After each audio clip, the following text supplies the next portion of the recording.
favor, bem-vindo. Bom dia a todos. Todos me ouvem bem? Okay. Sim. Então, eu vou espelhar minha tela aqui. Eu preparei uma apresentação de alguns slides, né? Assim, primeiro uma apresentação para quem não me conhece, para quem é novo no distrito. Eu sou filho do pastor Gilberto Crick, da igreja de Itaguaí. Sou advogado desde 2020 e faço parte da comissão jurídica da IELB desde 2022, junto com mais outros 2 advogados. Um do Rio Grande do Norte e uma de Mato Grosso do Sul, tá? Nós somos 3 advogados que fomos escolhidos, né?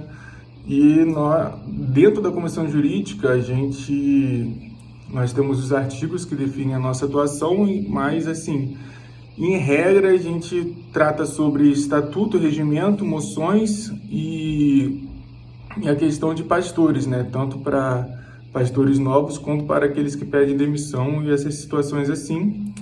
Eventualmente nos posicionamos sobre algum ponto, né, que a igreja pede formalmente, que aconteceu, por exemplo, no último conselho diretor.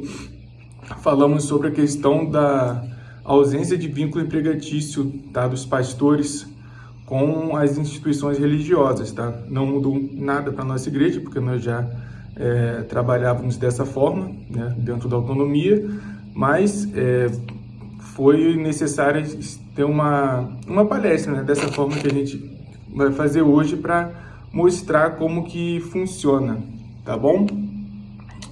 Deixa eu espelhar minha tela aqui. Eu acho que é essa daqui.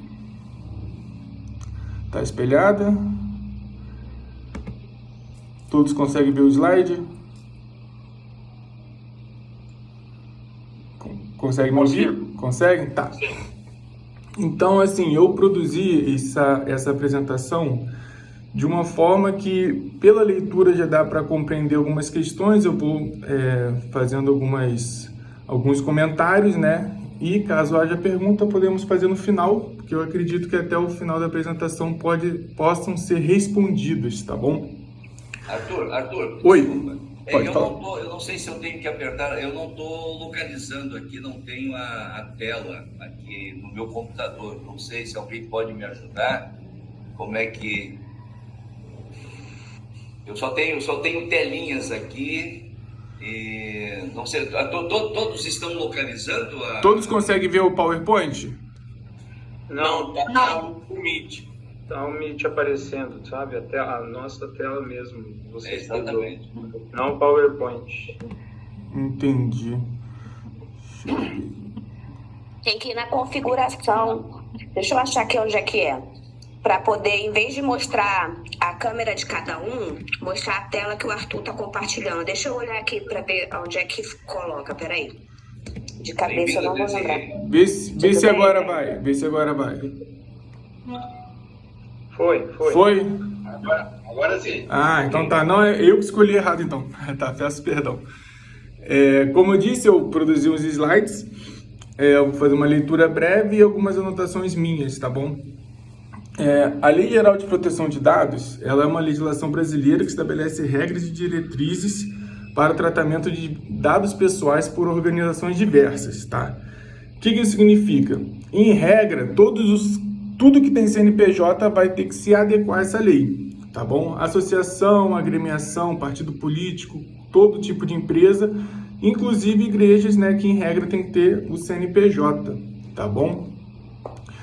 A LGPD, né, que é a abreviação de Lei Geral de Proteção de Dados, define como os dados pessoais devem ser coletados, armazenados, processados e compartilhados, além de estabelecer direitos dos titulares dos dados e penalidades para o descumprimento dessa lei. Seu objetivo é promover a transparência, a segurança e a confiança no tratamento de informações pessoais no nosso contexto, tá? Então, assim, quando foi feita essa lei, ela foi feita para ter um parâmetro de como deve ser tratado os dados pessoais, tá bom? Porque, como eu posso dizer, nós temos um mundo hoje dividido entre pós-Covid e pré-Covid, né? Antes do Covid, muitas questões ainda eram feitas de forma analógica, fora da internet. E quando nós tivemos o advento da pandemia, infelizmente, para as questões de saúde, nós tivemos um avanço muito forte da interação entre o mundo virtual, tá? Então, assim, essa lei começou a ser muito mais aplicada com essa questão de tudo hoje ser online, tá bom? Então, ela é um parâmetro, tá? Ela é uma lei que rege, né, como as instituições devem trabalhar, mas ela serve também, né, a ideia dela é ser um parâmetro de atuação, tá bom? A importância da Lei Geral de Proteção de Dados para igrejas reside na necessidade de proteger a privacidade e os direitos de todos os que frequentam a instituição, principalmente dos seus membros, tá? Dentro da igreja, nós temos o registro de cada membro, né? Nós temos as informações de nomes, alguns casos temos aonde trabalha, endereços com certeza tem. Então, para a igreja seria como guardar e proteger e não divulgar, né? Nesse caso específico, essas informações que são sensíveis, tá bom? Ao adotar práticas de coleta, armazenamento e uso dos dados em conformidade com a Lei Geral de Proteção de Dados, as igrejas podem garantir a confiança de sua comunidade, fortalecer a sua integridade institucional e evitar possíveis sanções legais decorrentes do não cumprimento dessa legislação. A Lei Geral de Proteção de Dados protege uma ampla gama de dados pessoais, como, por exemplo, as informações de identificação pessoal, como nome, CPF, RG, data de nascimento, dados de contato, como, por exemplo, endereço, telefone, endereço de e-mail, dados sensíveis, como informações sobre saúde, religião, orientação sexual, filiação sindical, entre outros dados, dados biométricos, como impressões digitais e características faciais. Não se aplica tanto para a nossa situação, que é questão de igreja, né? Dados biométricos, mas, por exemplo, vamos dizer que temos uma proposta para ter um ponto de emissão dentro de um shopping, por exemplo, que normalmente ali eles têm um ponto canônico de utilização multirreligioso. Pode acontecer de você precisar utilizar biometria para acesso, né?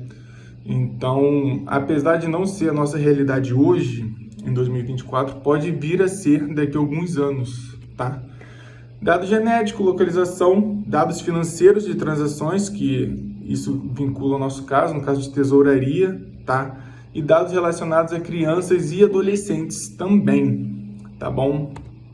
Qualquer outro tipo de informação que permita a identificação indireta ou direta do indivíduo. Aí, essa lista que eu trouxe é uma lista que está escrita na lei, tá? É um rol que está na lei, mas ela não se limita somente a esse aspecto, tá bom? Esse é um aspecto que, quando foi discutida a lei, votada e aprovada, o legislador entendeu que esses dados aqui, eles contemplariam minimamente o que a Lei Geral de Proteção de Dados tem que regular, tá? São os mínimos. Então, assim, não é somente esses, tá bom? Eventualmente podem aparecer outros, podem ser incluídos nessa lei, tá? Mas hoje em dia, como uma lei nova, somente esses constam lá escritos, né? Positivados, que a gente chama, né? Estão positivados na norma, tá bom? Como eu disse, né? Esta lista não é exaustiva e a Lei Geral de Proteção de Dados é abrangente em sua proteção dos dados pessoais, visando garantir a privacidade e a segurança dos indivíduos em todos os aspectos de tratamento de dados, tá? As igrejas podem adotar várias medidas para se adequarem à Lei Geral de Proteção de Dados e garantir o tratamento adequado dos dados pessoais de seus fiéis, membros e colaboradores. Então, como eu disse antes, né, em regra, nas nossas igrejas, nós temos a inscrição dos membros, certo? Então lá nós vamos, com certeza nós temos a identificação deles mínima, né? O nome completo e o endereço onde eles residem, né? É adequado também ter algumas outras informações e justamente é isso que a Lei Geral de Proteção de Dados pode ser muito importante para a igreja, tá bom? Essa parte aqui eu vou falar sobre quais são as medidas, né, que depois de eu ter estudado essa lei para produzir essa conversa, né, esse bate-papo com vocês, quais são as medidas interessantes que seria adequado a igreja fazer, tá? Eu coloquei dentro do parênteses ali mais uma opinião minha, tá? E fora do parênteses eu coloquei de forma generalista o que seria o adequado baseado no que o legislador pensou quando fez a lei, tá bom? Primeiro ponto, mapeamento de dados, tá? Que seria identificar e documentar todos os tipos de dados pessoais que a igreja coleta, armazena e processa. Ou seja, fazer um registro dos membros da igreja, daqueles que frequentam, mas não são membros, e de uma forma mais simples dos visitantes, tá bom? Você fazer esse registro para poder tratar esse dado já está, inclusive, né, mesmo a gente fazendo desde sempre, já está incluído nessa norma. Consentimento informado. Isso eu achei interessante colocar também. Eu vou ler aqui e vou dar a explicação. Obter o consentimento explícito e informado dos indivíduos antes de coletar seus dados pessoais, explicando claramente a finalidade do tratamento, né? Aí, na minha opinião pessoal, fazer um termo de consentimento. O que acontece hoje? Pode ser, né, um pouco ter algumas barreiras, né, pessoais assim para se fazer um termo de consentimento, porque nós estamos no âmbito de uma igreja, né? Ninguém vai na igreja pensando na utilização da sua imagem, certo? Mas o adequado, né, o prudente a ser feito é ter um termo de consentimento que eventualmente ele vai ser assinado e explicado, né, para os membros, tá bom? Em um outro slide mais para frente eu falo sobre incluir, por exemplo, em uma cláusula no regimento interno, né, que, por exemplo, parágrafo, cláusula 30ª, vamos dizer assim, colocar aqui, o membro, ele declara estar ciente que sua imagem pode ser utilizada para divulgação e propagação do evangelho nos meios virtuais. Seria ali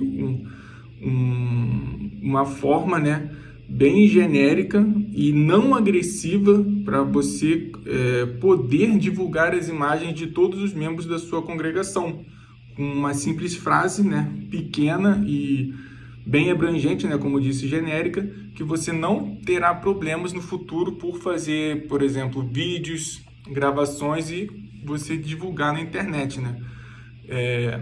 Em regra, nos estatutos, né, no estatuto modelo que a gente da Comissão Jurídica padronizamos, é a palavra que está buscando, nós padronizamos um estatuto modelo no ano de 2023, ano passado, e ele consta lá que, obviamente, né, que a missão da igreja é propagar o evangelho, né? Então, não dentro do estatuto, mas dentro do regimento interno de cada congregação, colocar só uma cláusulazinha pequenininha dizendo que todos os membros permitem a divulgação de sua imagem, já abrangeria esse termo de consentimento, que não precisaria fazer, porque quem já é membro já vai concordar, né? Por lógica, que vai utilizar a imagem dele para propagação do evangelho, tá bom? Segurança da informação. Implementar medidas de segurança adequadas para proteger os dados pessoais contra acessos não autorizados, vazamentos, perdas ou danos, tá? O que seria isso? Seria o adequado fazer reuniões para informar de forma geral sobre medidas de segurança, principalmente a diretoria da igreja sobre o cuidado dos dados, tá? Por exemplo, na diretoria da igreja, poucas pessoas, né, têm acesso aos dados de toda uma congregação. Então, assim, nossas congregações aqui no Rio de Janeiro têm aproximadamente uma centena de membros, né, algumas menos, outras mais. Então, quando nós temos a figura, por exemplo, de um secretário, um vice, né, um tesoureiro, um vice, essas pessoas têm acesso a todos os dados pessoais de todos os membros, inclusive os dados financeiros, né? Então, o adequado seria, eventualmente, né, fazer reunião com a diretoria, com essas pessoas que são os operadores dos dados, que eu vou falar mais para frente, para elas terem ciência, né, de como devem fazer o tratamento desses dados, como devem fazer a coleta, como eles não fazem a divulgação, né, e como eles devem fazer o armazenamento, por exemplo, para não poder ocorrer vazamentos, né. Vamos dizer que um secretário tem uma lista de todos os membros ativos, todos os membros inativos, com endereços em um livro. Esse livro tem que ficar na igreja. Vamos dizer que o secretário tem o costume de levar o livro para casa para poder fazer anotações, que é o caso para poder, às vezes, viabilizar o trabalho dele, né? Não é o adequado. Se tiver que ser feito, que o faça sabendo que ele é o responsável pelo armazenamento desses dados, eles não podem vazar, tá? Ele é o operador responsável por isso, mas o adequado é sempre manter dentro do ambiente religioso, tá bom? O não cumprimento da Lei Geral de Proteção de Dados por parte de uma igreja pode acarretar diversos riscos, tanto para instituições religiosas quanto para indivíduos cujos dados pessoais são tratados. Tá? Aqui, por exemplo, nesse slide que eu trouxe aqui, nós temos a informação de que tanto a igreja, né, a instituição religiosa, ela corre um risco quanto a pessoa que tem um dado vazado. Por exemplo, vamos dizer que eu, Arthur, advogado, eu atendo na advocacia criminal hoje, que é uma verdade, e eu não quero ter meu endereço pessoal vazado de jeito nenhum por causa da periculosidade, né? Todos sabem que há 2 semanas atrás um advogado criminalista sofreu um atentado, né? Faleceu em frente à OAB, né? No ambiente de trabalho dele. Então, assim, às vezes, ali a gente tem algumas teorias, né? Mas a gente sabe que não foi por acaso. Mas então seria muito prejudicial para mim, por exemplo, específico no meu caso, usando eu como exemplo, ter o meu endereço vazado, né? Ainda mais trabalhando nessa profissão de risco. Isso uma questão individual, tá? Quanto à instituição religiosa, seria a exposição da instituição religiosa e como isso afetaria ela, tá? Como isso a afetaria na questão da imagem dela. Eu vou falar isso mais para frente em outro slide, né? Mas a forma como a igreja trata esses dados pode prejudicar e muito a própria imagem dela no mundo virtual hoje, né? Que hoje em dia o mundo virtual e as redes sociais, elas são uma extensão da nossa vida, tá? Tem até alguns julgamentos sobre isso, né? Sempre que uma rede social, por exemplo, ela restringe o acesso de um usuário e esse usuário entra com processo contra a rede social porque ela restringiu sem um motivo, normalmente o juiz dá a causa para esse usuário dizendo que a rede social não pode, né, a plataforma não pode impedir o acesso porque é uma extensão da vida privada dele e é um direito dele, né, de compartilhar as coisas e ter esse acesso, né? Então, assim, tanto para um CPF quanto para um CNPJ é muito importante como vai lidar, né, no mundo virtual, tá bom? Sobre sanções e multas, tá? A LGPD prevê penalidades financeiras significativas para as organizações que descumprem as disposições. As multas podem variar de acordo com a gravidade da violação, podendo chegar a valores elevados. Aí o meu comentário, né? Ainda está em adaptação, mas já tem alguns julgamentos, né? Já tem alguns julgamentos e a jurisprudência está caminhando para o ponto de aplicar multa, tá? Nessa instituição religiosa, nessa igreja, em até 2% do faturamento anual, tá bom? Claro que dentro da igreja nós não falamos sobre faturamento, né? As condenações são mais para empresas, né, que tratam dessa forma as suas receitas, né? Mas eventualmente não tem jeito, algum momento vai acontecer que alguma igreja, né, tomara que não seja da nossa denominação, mas em algum momento vai chegar nas igrejas essa questão de multas, tá? Então, assim, apesar de ser uma legislação nova, nós já temos algumas condenações, tá? As condenações são mais voltadas para a empresa mesmo, mas é mais um cuidado, né? Mais uma necessidade de você aprender e fazer um estudo de como tratar os dados das pessoas que são membros e visitantes da sua congregação. Quanto a ações judiciais, tá? Os indivíduos afetados pelas violações da LGPD têm o direito de buscar reparação por danos materiais ou morais decorrentes do tratamento inadequado de seus dados. Isso pode resultar em processos judiciais contra a igreja, gerando custos legais e financeiros adicionais. Ou seja, pode ocorrer de um indivíduo, né, de uma pessoa se sentir lesada pelo tratamento inadequado, né, da sua imagem, por exemplo, ou dos seus dados, como eu disse anteriormente, no meu próprio, me usando como exemplo, né? Então, assim, se o indivíduo ele se sentir que teve violado, né, os seus dados íntimos, que é o que a Lei Geral de Proteção de Dados prevê, ele pode entrar com ação contra a igreja. Então, vamos dizer que... Deixa eu pensar um exemplo um pouco mais para o nosso lado. Vamos dizer que tem um membro que ele saiu da igreja, está fora da igreja há 6, 7 anos. O pastor tem conhecimento que ele começou a frequentar religiões de matriz africana, né? Umbanda, por exemplo, Quimbanda, por exemplo, e de repente ele aparece no culto, sem mais nem menos, sem avisar, depois de 5, 6 anos afastado, frequentando, né, sendo membro de uma religião, né, contrária ao nosso entendimento, né, a nossa denominação, o cristianismo, e aparece lá para tomar Santa Ceia.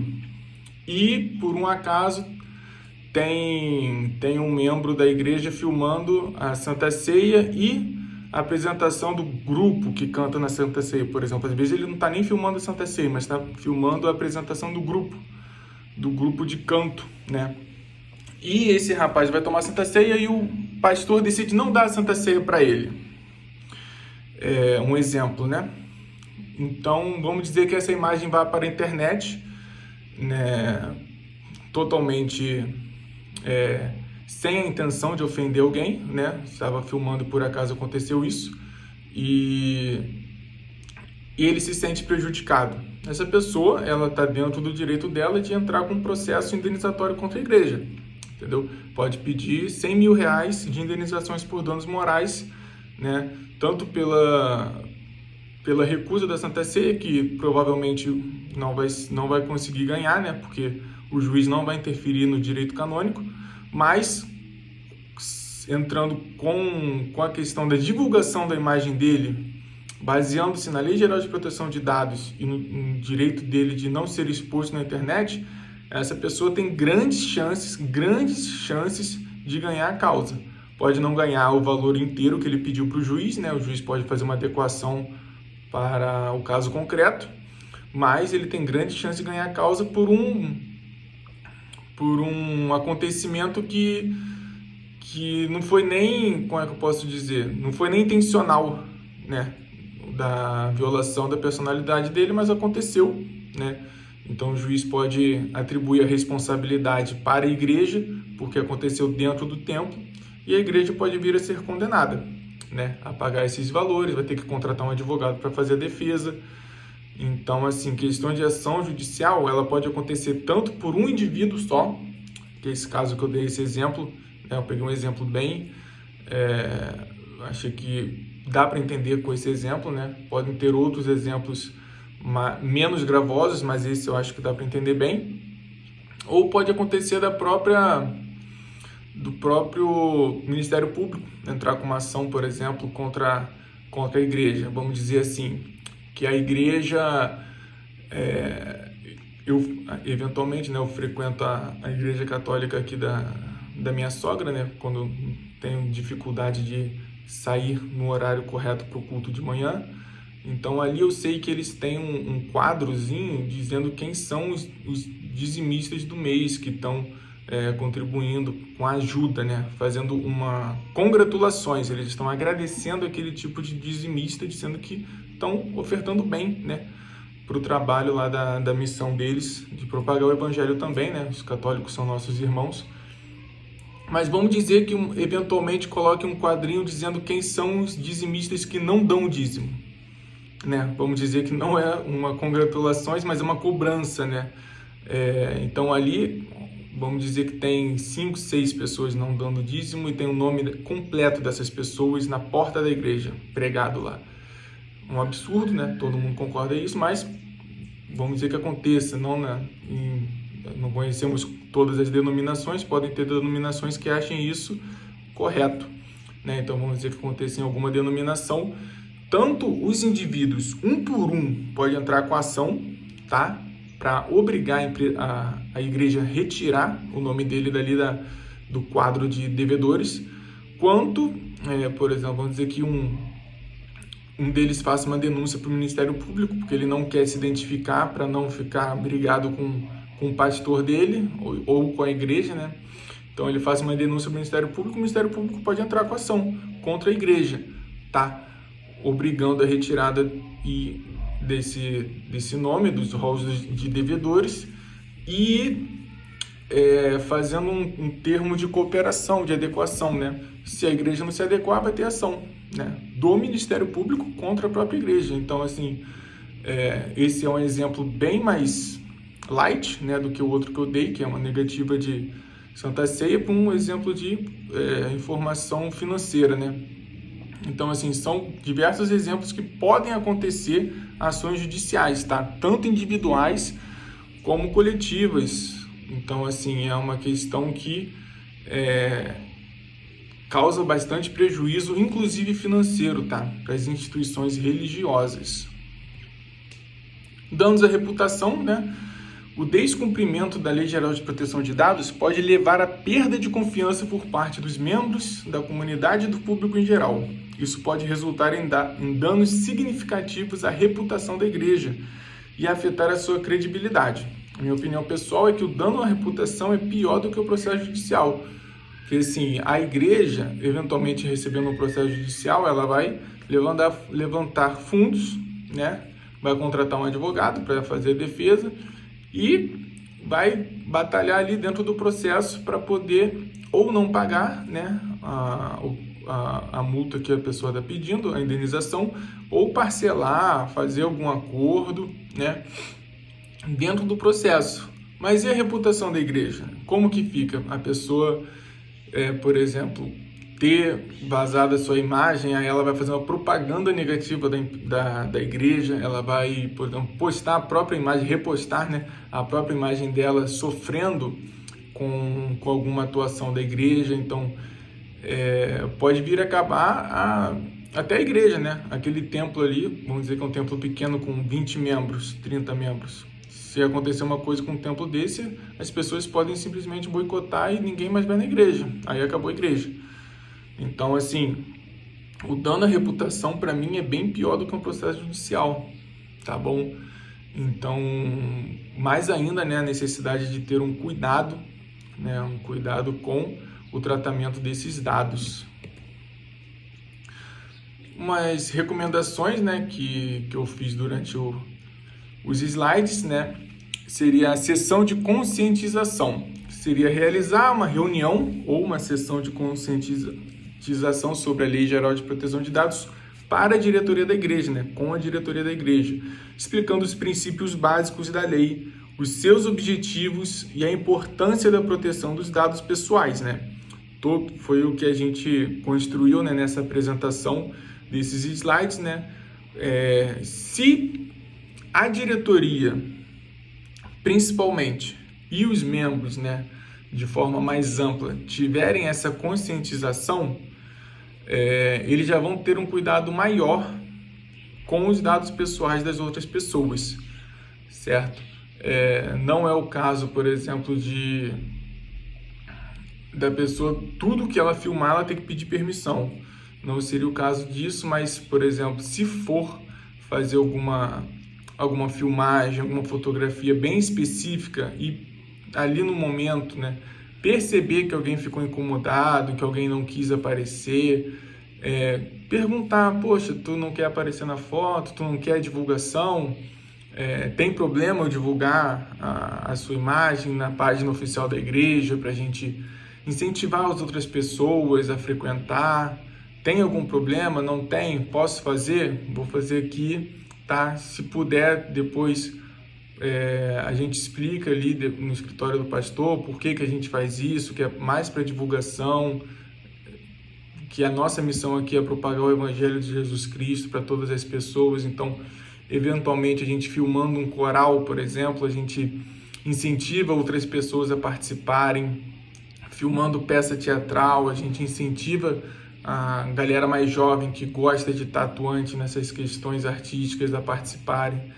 Então, uma reunião, né, às vezes nem precisa ser longa, uma reunião mais para conscientização seria o adequado, até mesmo porque o membro em si, em regra, ele não vai se importar de ter sua imagem utilizada dentro da igreja, porque ele é membro ali, né? Agora, por exemplo, um visitante, né?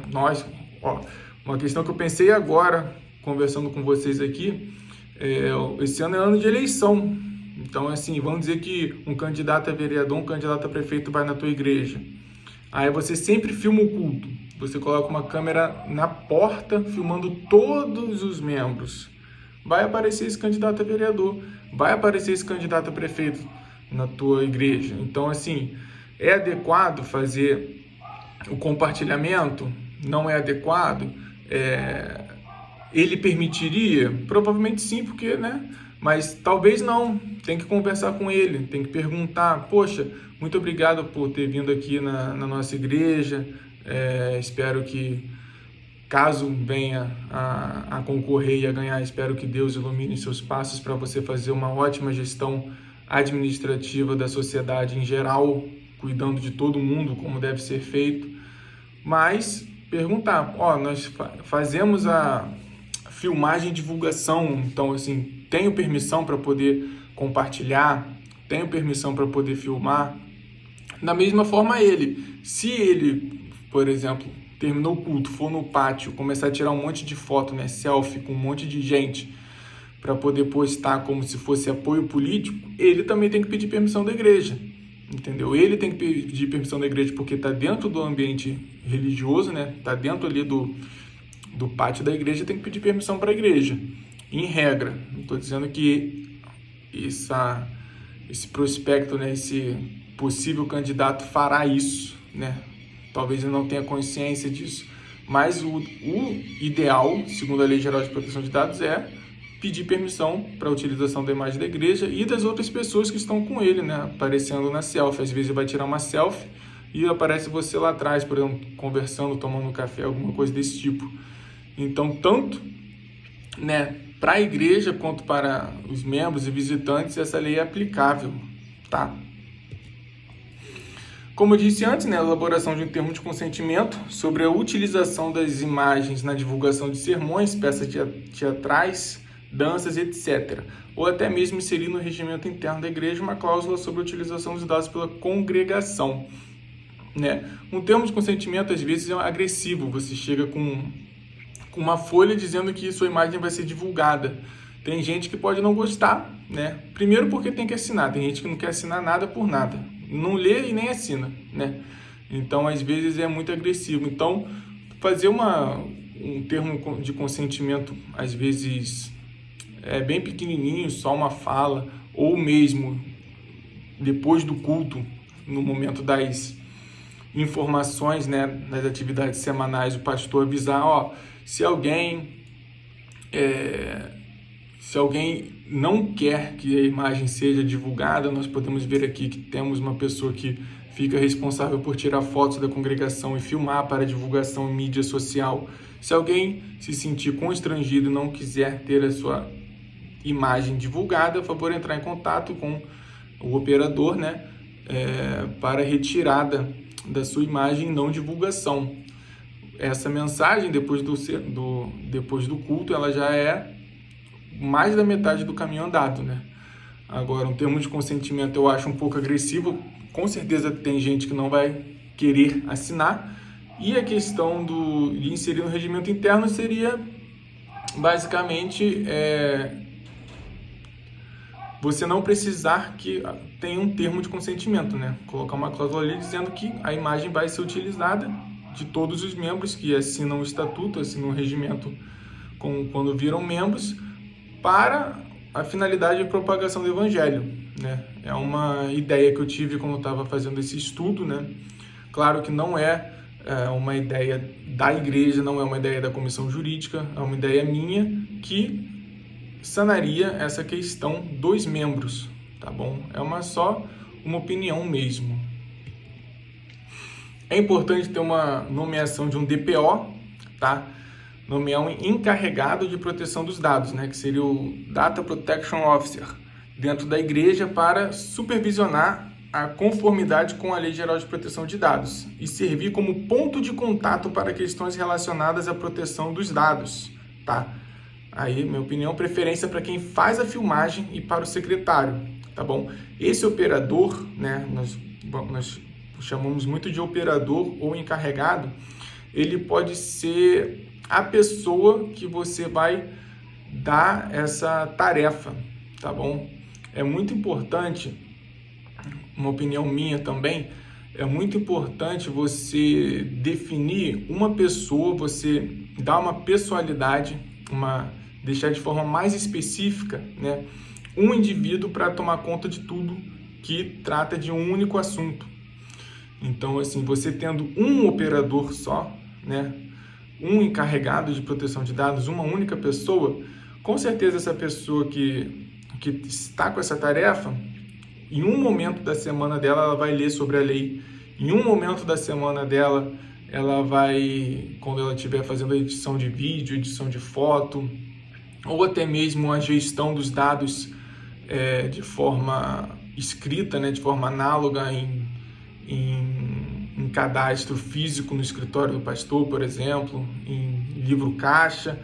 Então, essa pessoa, em algum momento, ela vai começar a entender, né, que ela é responsável por tratar os dados de diversos indivíduos, né, cada um com seus anseios e com suas vontades, com seus entendimentos do que é certo e do que é errado, e com a sua própria intimidade. Então, esse operador ele vai se adequar a essa nova lei, eventualmente, né? Ainda mais que nós temos bastante julgamentos quanto a isso. Eu sigo as páginas oficiais dos poderes, né? Principalmente do Poder Legislativo e Judiciário. Então, eventualmente, o Supremo Tribunal de Justiça, ele posta sobre isso, sobre não fazer divulgação sem o consentimento da pessoa, sobre os direitos da intimidade. Então, esse operador, esse encarregado, que pode ser o secretário ou quem filma, né, normalmente é uma ou duas pessoas, ele vai se adequando e vai trazendo novas ideias, né, para a congregação trabalhar dentro dessa lei. Porque essa lei visa proteger o dado da pessoa contra a divulgação. Basicamente é isso, né? Então, eventualmente, essa pessoa vai se adequando e trazendo novas ideias. Por exemplo, a ideia que eu trouxe da cláusula do regimento interno foi uma ideia minha. A pessoa pode entender que, vamos dizer que um operador da Igreja da Tijuca, ele faça um termo de consentimento online, né? Aí ele manda pelo WhatsApp, a pessoa só clica e pronto, já não tem mais problema nenhum, está permitida a utilização da imagem nas divulgações da igreja. Não sei, pode trazer diversas outras ideias, né? Então, assim, tem que ter um encarregado, né? Um operador dos dados. Então, essa pessoa ela vai ser a responsável por estudar e aplicar essa lei dentro da igreja, tá bom? Perguntas?